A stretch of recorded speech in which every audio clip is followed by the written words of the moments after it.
Está no ar o Boletim Coppola News, o canal de cortes mais visto do YouTube. Eu sou Márcio Andrade e no vídeo de hoje você vai ver que a jornalista da CNN, ela interrompe o Caio Coppola durante o debate, né? E ela dá 30 segundos para o debatedor, o Zé Eduardo, e o que ela deveria ter feito era ter dado mais 30 segundos também para o Caio Coppola, para ficar ali um debate justo. Mas não, ela deu 30 segundos para o Zé Eduardo e simplesmente encerrou o programa. E aí o Caio Coppola ficou meio que sem entender por que ela não deu os 30 segundos para ele. Ou seja, o debate ficou desigual. Você vai ver isso e muito mais neste vídeo. Portanto, se inscreva no canal, deixe o seu comentário e deixe também o seu like. Se liga aí. O doutor Zé Eduardo fica batendo nessa tecla de que existem provas que corroboram o depoimento dele. Isso simplesmente não é verdade, Zé. Então, por favor, cite aqui para o nosso público uma prova que ligue a conduta pessoal do Jair Bolsonaro à suposta trama de assassinato. Qualquer uma. Qualquer link entre o Bolsonaro e esses fatos. Eu desafio também o doutor Zé Eduardo a citar uma prova que ligue Jair Bolsonaro à organização criminosa armada, ou uma medida de força que ele tenha determinado, uma ação violenta que ele determinado. Não tem prova, é só narrativa. Relatório da Polícia Federal, relatório do Ministério Público não é uma prova. Você foi citado, questionado, 30 segundinhos. Puxa, o Caio foi tão bonzinho comigo, ele falou cite uma, eu posso citar umas 15. O decreto, que antes não existia, depois passou a existir, depois foi impresso, e que os próprios militares falaram que ele foi apresentado na reunião, e que o Cid falou que foi discutido e alterado por ele, não é prova? É. O fato dele ter convocado os embaixadores para preventivamente criar um clima de descrédito às eleições, não é uma prova? É. O fato dele estar no exterior e botar uma mensagem, depois ele disse por engano que ele estava lá meio atrapalhado no hospital, elogiando o que aconteceu no dia 8, é prova? É. Olha, se você me der mais de 30 segundos, eu continuo, hein? Porque tem muita coisa, Caio, e não tem como esconder o sol com a peneira. A gente vai ter que continuar esse debate num outro dia, ainda tem muito interrogatório pela frente. Eu agradeço essa edição do Grande Debate. Vamos então ao debate. Queria começar com você, Coppola. A cariação entre Cid e Braga Neto pode levar à anulação da delação? Olá, Juliana. Olá, doutor Zé Eduardo. Saudações à nossa audiência. Olha, a delação do Mauro Cid, ela tem que ser anulada, porque está claro que ele violou aí os termos de acordo com a justiça. Da mesma forma, está muito claro também que ele mentiu descaradamente aí nos seus depoimentos, não apenas à Polícia Federal, mas também ao STF. Ao que tudo indica, Mauro Cid inventou fatos para se adequar à tese da acusação e à sua narrativa de golpe.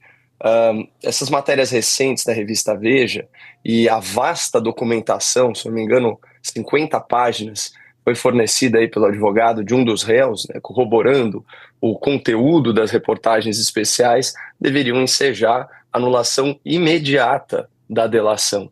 Então, nesse sentido, eu até registro que impressiona a resistência do ministro Alexandre de Moraes em aplicar o direito, né, já que nessa fase do processo vale, como sempre nos lembra o Dr. Zé Eduardo, o princípio do indúbio pro réu, ou seja, vale aquilo que for mais benéfico à defesa, e a acusação tem que se virar com o que sobrar de indícios.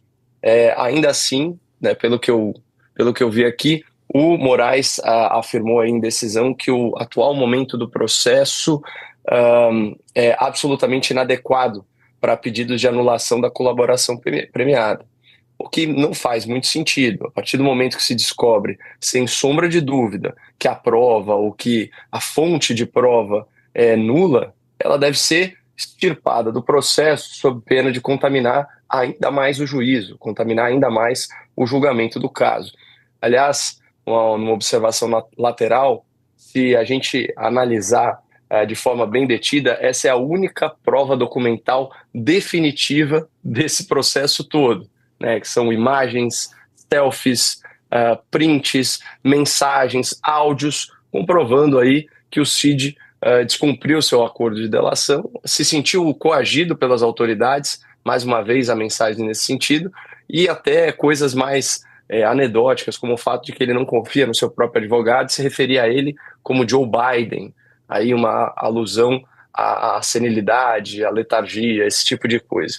Bom, além de tudo isso, o depoimento do senhor Mauro Cid às autoridades policiais e, mais recentemente, às autoridades judiciais, ele parece muito mais uma confissão sob ameaça repleta de mentiras do que uma delação premiada para auxiliar a justiça na busca pela verdade. E aqui a gente pode recapitular alguns fatos importantes, mas vamos começar pelo mais elementar. O senhor Mauro Cid, ele foi preso preventivamente, num processo que, inclusive, foi arquivado pelo STF a pedido da PGR por falta de provas, e ele só foi libertado após fechar o seu acordo para delatar. E essa é uma prática, Juliana, só para envelopar aqui o raciocínio, que em 2023 o ministro Gilmar Mendes equiparou a um crime hediondo. Ele disse o seguinte, eu acho uma referência à Lava Jato: as pessoas só eram soltas, liberadas depois de confessarem e fazerem acordo. Isso é uma vergonha, é coisa de pervertidos. Claramente se tratava de uma prática de tortura. E da mesma forma, o ministro Dias Toffoli se referiu a essa prática, né, de prender preventivamente e soltar depois do compromisso de delação como pau de arara do século XXI. Então, não que essa seja a minha opinião, mas seguindo essa linha de raciocínio dos próprios ministros, dos ministros Mendes e Toffoli, alguns poderiam dizer que o modus operandi do relator do inquérito é antijurídico porque se equipara à tortura. Cardoso, essa acariação entre Cid e Braga Neto pode levar à anulação da delação? Olá, Juliana. Olá, Caio.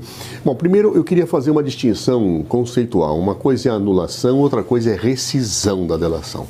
A anulação ela se dá quando faltam pressupostos para o negócio jurídico, para o contrato, chamemos assim, de delação, ter sido firmado. Então, por exemplo, se a pessoa foi coagida, eu anulo, claro.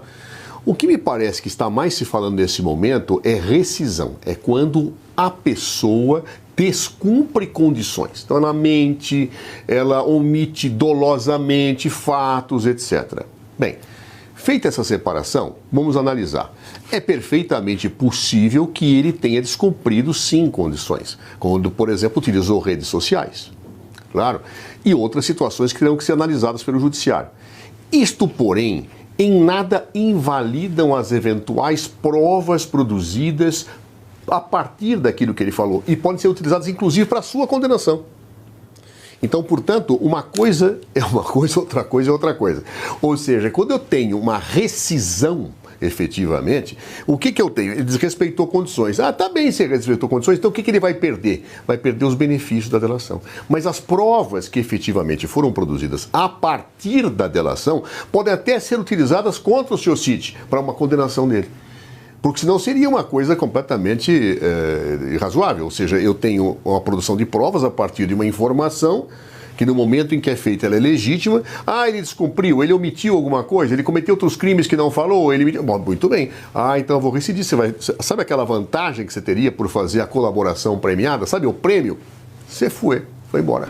Você não ganha mais o prêmio, mas as provas produzidas efetivamente valem. Ora, neste caso do Cid, há um conjunto probatório que transcende até a delação do Cid. Ou seja, eu tenho gravações, tenho mensagens, tenho minuta de decreto, ou seja, um conjunto de situações, algumas que foram obtidas a partir da delação, outras não. Isso fica intocado. Ou seja, as provas produzidas efetivamente no processo, mesmo que venha a ser rescindida a delação, elas vão valer para a acusação. É claro que aí há um componente político. A defesa de Jair Bolsonaro tenta colocar ao descrédito as provas, não só de Jair Bolsonaro, mas de todos os réus. Ou seja, olha, essas provas são ilegais, essas provas são inválidas, isso, o que o Cid falou é mentira. Muito bem, do ponto de vista político, isso é uma coisa. Claro, olha, tá vendo? O cara falou mentira, etc e tal. Mas do ponto de vista jurídico, aquilo que está provado, aquilo que está afirmado, aquilo que está consolidado, mesmo que se venha a perder o prêmio da delação, isso serve para condenação. A menos que se prove que foram provas falsificadas, provas fajutadas. Então você tem lá aquelas declarações que foram feitas no WhatsApp, aquelas conversas. Se você provar que isto, bom, ela é inválida. Agora, se eu conseguir pegar provas a partir das informações que Cid prestou, isso tem vida própria. Essa vale como prova, né? Então, assim, sinceramente, daquilo que eu li, da denúncia, etc., tem mais um componente político cair essa delação do que do ponto de vista jurídico probatório em si. Ou seja, eu estou desacreditando a palavra do Cid, então politicamente eu tenho um discurso que Jair Bolsonaro então é inocente. Não é verdade. Eu tenho que ver todas as provas, mesmo que caia a delação, rescinda-se a delação, eu tenho que analisar tudo aquilo que foi produzido e a declaração dele não valerá por si, mas as provas produzidas valerão. Então, acho que, do ponto de vista jurídico, é bem diferente daquele que vem colocado no discurso político deslegitimador das provas produzidas nesse processo. Bom, como você pôde ver, o debate foi em torno do depoimento do Mauro Cid, né? O Mauro Cid, que veio com algumas novidades, não, né? Porque isso aí todo mundo já sabe. Ele trouxe algumas informações agora perante o juiz, perante o Alexandre de Moraes, de que não houve trama golpista por parte do Bolsonaro, que o Bolsonaro não tramou nada, né? Que o Bolsonaro não combinou nada em reunião nenhuma, né?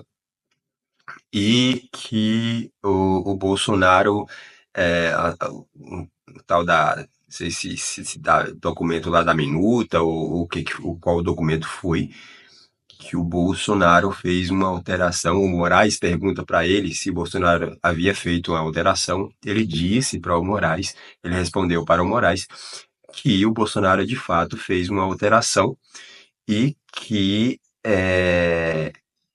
essa alteração foi para deixar somente o nome do Alexandre de Moraes para ser preso, né? Tinha mais nomes no documento. E aí o Bolsonaro, à época, fez essa alteração para deixar somente, fez essa sugestão de alteração para deixar somente o nome do Alexandre de Moraes. Houve até um momento cômico ali também, de que o Moraes questionou o Mauro Cid se, numa conversa que eles tiveram lá, enfim, se o nome dele foi citado. Ele disse que sim, que também foi citado, que o nome dele foi citado e que houve xingamentos, né, e tudo mais. O Mauro Cid até deu uma risadinha ali e tal, entrou meio que de brincadeira ali. Mas, enfim, o depoimento do Mauro Cid foi um depoimento em que deixou bem claro que não houve trama golpista nenhuma, principalmente por parte do Bolsonaro, e aí jogou por terra toda a narrativa do PGR, toda a narrativa da Polícia Federal, o próprio Alexandre de Moraes, né? E os depoimentos vão continuar. Vamos ver como que vai desenrolar aí os demais depoimentos, tá? Tem generais ainda para depor, o general Heleno vai depor, me parece que o Braga Neto também vai depor, enfim, tem um monte de gente para depor ainda. Mas o que fica mais evidente mesmo é de que essa suposta trama golpista vai caindo aí por terra, né? Esperamos aí as cenas dos próximos capítulos. Vamos ver em que destino isso tudo vai dar. Por esse vídeo é isso. Se inscreva no canal, deixa o seu comentário e deixa também o seu like. Até breve.